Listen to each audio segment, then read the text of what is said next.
सच्चाई सामने आई तो कांग्रेस बौखला गई। एनआईए कोर्ट के फैसले के बाद प्रमोद तिवारी ने न सिर्फ जांच एजेंसी पर सवाल खड़े किए बल्कि बीजेपी को आतंकवाद से जोड़ने की फिर से कोशिश की। यानी अब भी कांग्रेस उसी पुराने नैरेटिव से बाहर नहीं निकल पा रही। सीधे सीधे आतंकवाद की परवरिश करने वाली, आतंकवाद की नर्सरी भारतीय जनता पार्टी के जो तमाम संगठन है वो जिम्मेदार। सबूत मिले वहाँ पे, तथ्य मिले वहाँ पे, पर उन्होंने उसमें एक काम किया। जब उनकी सरकार बन गई तो एजेंसी तो उनकी हो गई, गवाह साक्ष्य मिटाए गए। दूसरा, प्रोसिक्यूशन किसको करना था? मुकदमा तो बनाम स्टेट होता है ना, तो मुकदमे की पैरवी कमजोर कर दी। अब फैसला तो कोर्ट का वही आएगा जो साक्ष्य रखे जाएंगे। कुल मिलाकर ये मान लीजिए कि विपक्ष को अब भी सच हजम नहीं हो रहा। कांग्रेस और विपक्ष अब भी पुराना राग अलाप रहे हैं। दिग्विजय सिंह से लेकर अफजाल अंसारी तक एक सुर में वही झूठा नैरेटिव दोहरा रहे हैं। वो भगवा आतंकवाद जिसका आज कोई आधार नहीं बचा, उसे फिर से जिंदा करने की कोशिश हो रही है। तो क्या कोर्ट से वो ऊपर है कांग्रेस की राजनीति? क्या वोट बैंक के लिए हिंदुओं को फिर से कटघरे में खड़ा करेगी कांग्रेस?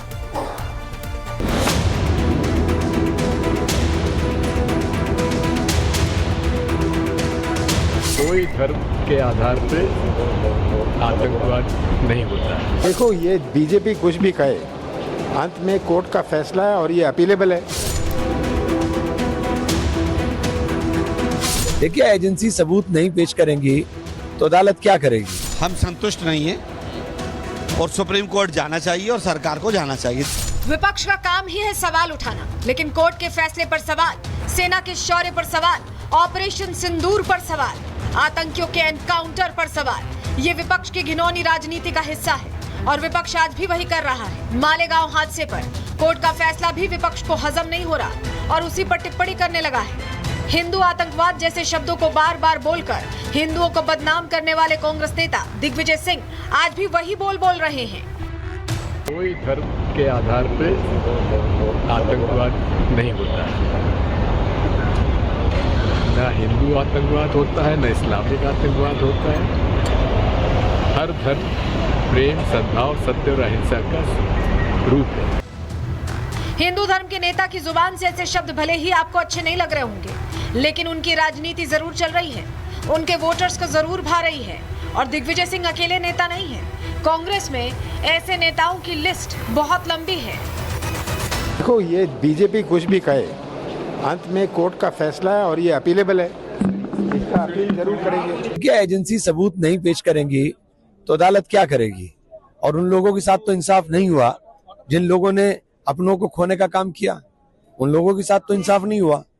आपने सबूतों के अंदर क्या पेश किया, क्या नहीं किया, तो बहुत समीक्षा कराई जाएगी। और अगर ईमानदारी के साथ है तो आप जाइए अपर कोर्ट के अंदर जाकर के उसकी समीक्षा कराइए। हिंदुओं और उनकी धार्मिक पहचान को हिंसा के रूप में गलत तरीके से पेश करने वाली कांग्रेस अपनी जुबान से नहीं बदल रही है। हिंदू धर्म को ही कटघरे में खड़ा किया जा रहा है और इसके लिए किस हद तक चले जाएंगे आप खुद ही सुन लीजिए। हम संतुष्ट नहीं हैं और सुप्रीम कोर्ट जाना चाहिए और सरकार को जाना चाहिए। जिस तरह बॉम्बे बम ब्लास्ट में सरकार सुप्रीम कोर्ट गई थी, इसी तरह इसमें भी जाना चाहिए। अच्छा, लेकिन कोर्ट ने तो बरी कर दिया, कहा सबूत नहीं थे। कोर्ट है ना अभी। कोर्ट की बात है कि इस मामले में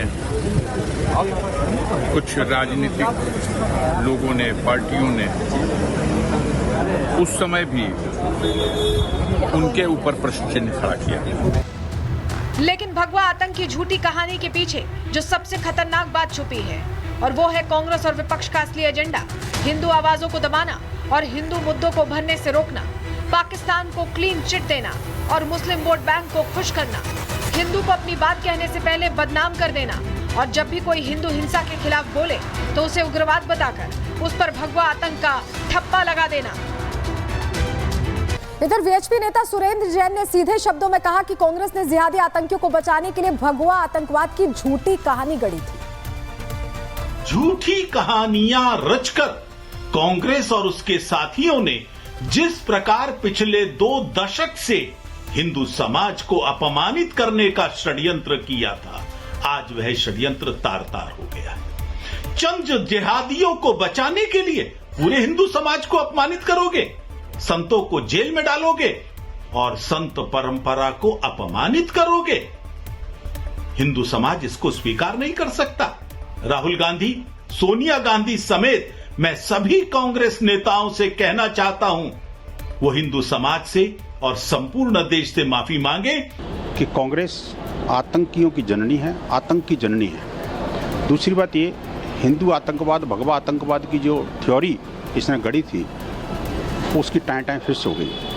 तीसरी बात ये कि हिंदुओं को फ्रेम करने के चक्कर में जो वास्तविक रियल अपराधी थे, जो आतंकी थे, उनको कांग्रेस ने बचा लिया। ये इन सब चारों चीज़ों के लिए कांग्रेस को अविलंब न सिर्फ हिंदू समाज से, पूरे देश से माफ़ी मांगनी चाहिए। और मुझे लगता है कि इस समय सदन चल रहा है, सदन में एक प्रस्ताव वही एमआईएम चीफ असदुद्दीन ओवैसी को ये फैसला पसंद नहीं आ रहा। उन्होंने सवालों की झड़ी लगा दी है। आखिर ओवैसी नाराज क्यों है, ये प्रश्न है। न्यायपालिका के फैसले से नाराज है या फेक नैरेटिव की हवा निकलने से?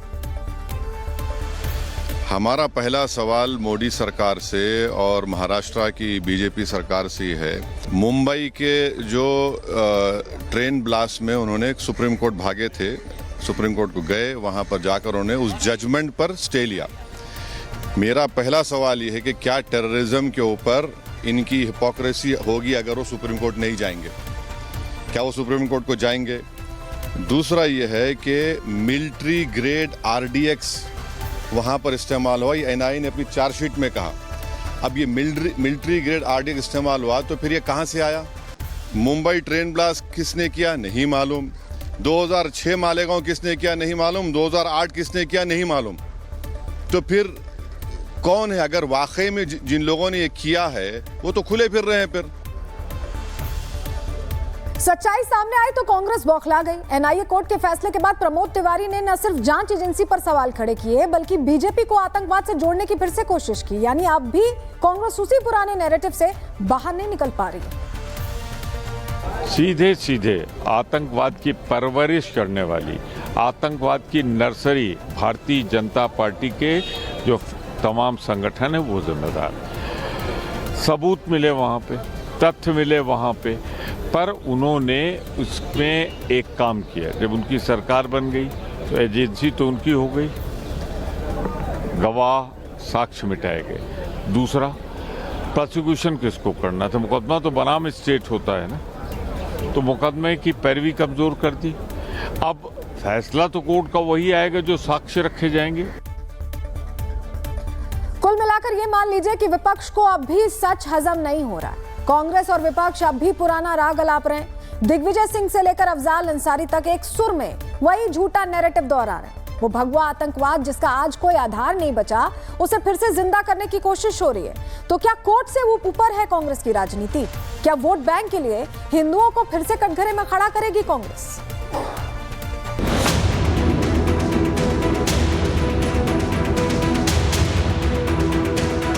कोई धर्म के आधार पे आतंकवाद नहीं होता है। देखो, ये बीजेपी कुछ भी कहे, अंत में कोर्ट का फैसला है और ये अपीलेबल है। देखिए, एजेंसी सबूत नहीं पेश करेंगी तो अदालत क्या करेगी? हम संतुष्ट नहीं है और सुप्रीम कोर्ट जाना चाहिए और सरकार को जाना चाहिए। विपक्ष का काम ही है सवाल उठाना, लेकिन कोर्ट के फैसले पर सवाल, सेना के शौर्य पर सवाल, ऑपरेशन सिंदूर पर सवाल, आतंकियों के एनकाउंटर पर सवाल। ये विपक्ष की घिनौनी राजनीति का हिस्सा है और विपक्ष आज भी वही कर रहा है। मालेगांव हादसे पर कोर्ट का फैसला भी विपक्ष को हजम नहीं हो रहा और उसी पर टिप्पणी करने लगा है। हिंदू आतंकवाद जैसे शब्दों को बार बार बोलकर हिंदुओं को बदनाम करने वाले कांग्रेस नेता दिग्विजय सिंह आज भी वही बोल रहे हैं। कोई धर्म के आधार पे आतंकवाद नहीं होता है। न हिंदू आतंकवाद होता है, न इस्लामिक आतंकवाद होता है। हर धर्म प्रेम, सद्भाव, सत्य और अहिंसा का रूप है।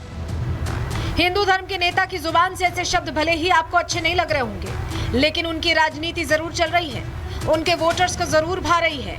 और दिग्विजय सिंह अकेले नेता नहीं है, कांग्रेस में ऐसे नेताओं की लिस्ट बहुत लंबी है। देखो, ये बीजेपी कुछ भी कहे, अंत में कोर्ट का फैसला है और ये अपीलेबल है, इसका अपील जरूर करेंगे। क्या एजेंसी सबूत नहीं पेश करेंगी तो अदालत क्या करेगी? और उन लोगों के साथ तो इंसाफ नहीं हुआ जिन लोगों ने अपनों को खोने का काम किया, उन लोगों के साथ तो इंसाफ नहीं हुआ। आपने सबूतों के अंदर क्या पेश किया क्या नहीं किया तो बहुत समीक्षा कराई जाएगी, और अगर ईमानदारी के साथ है तो आप जाइए अपर कोर्ट के अंदर जाकर के उसकी समीक्षा कराइए। हिंदुओं और उनकी धार्मिक पहचान को हिंसा के रूप में गलत तरीके से पेश करने वाली कांग्रेस अपनी जुबान से नहीं बदल रही है। हिंदू धर्म को ही कटघरे में खड़ा किया जा रहा है और इसके लिए किस हद तक चले जाएंगे आप खुद ही सुन लीजिए। हम संतुष्ट नहीं है और सुप्रीम कोर्ट जाना चाहिए और सरकार को जाना चाहिए। जिस तरह बॉम्बे बम ब्लास्ट में सरकार सुप्रीम कोर्ट गई थी, इसी तरह इसमें भी जाना चाहिए। अच्छा, लेकिन कोर्ट ने तो बरी कर दिया, कहा सबूत नहीं थे। कोर्ट है ना अभी। अफसोस की बात है कि इस मामले में कुछ राजनीतिक लोगों ने, पार्टियों ने उस समय भी उनके ऊपर प्रश्न चिन्ह खड़ा किया। लेकिन भगवा आतंक की झूठी कहानी के पीछे जो सबसे खतरनाक बात छुपी है, और वो है कांग्रेस और विपक्ष का असली एजेंडा, हिंदू आवाजों को दबाना और हिंदू मुद्दों को भरने से रोकना, पाकिस्तान को क्लीन चिट देना और मुस्लिम वोट बैंक को खुश करना, हिंदू को अपनी बात कहने से पहले बदनाम कर देना, और जब भी कोई हिंदू हिंसा के खिलाफ बोले तो उसे उग्रवाद बताकर उस पर भगवा आतंक का ठप्पा लगा देना।